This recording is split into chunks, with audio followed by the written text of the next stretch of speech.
বিষ্ণু ইসলাম আব্দুল্লাহ ইবনে ওমর রাদিয়াল্লাহু তাআলা আনহু পিঠের মধ্যে একবার চাপড় দিয়ে একবার বললেন, আব্দুল্লাহ, দুনিয়াতে এমন ভাবে জীবনযাপন করো মনে হয় যেন তুমি গরিব, মানে স্ট্রেঞ্জার, এলাকায় নতুন আসছো, কেউ তোমার চেনে না, তুমিও কাউরে চেনো না। অথবা আবিরু সাবিল, মানে traveller, you are a traveller, পথিক, এইভাবে থাকে।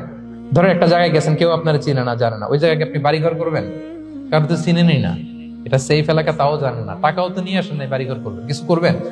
যেই কাজের জন্য গেছেন কোন রকম কাজ সেরে চলে যাবো এখান থেকে, যেহেতু আমি অপরিচিত। অথবা ট্রাভেল করতেছেন, এখান থেকে মক্কা যাবেন, ধরেন যে দুবাইতে ট্রানজিট 4 ঘন্টা, কয় ঘন্টা ট্রানজিট, যেহেতু 4 ঘন্টা পাইছি, এবার একটা সোফা কিনি, একটা টেবিল কিনি, একটা এই কিনি সেই কিনি এয়ারপোর্টের ভিতরে, এরকম কোন পাগল করে?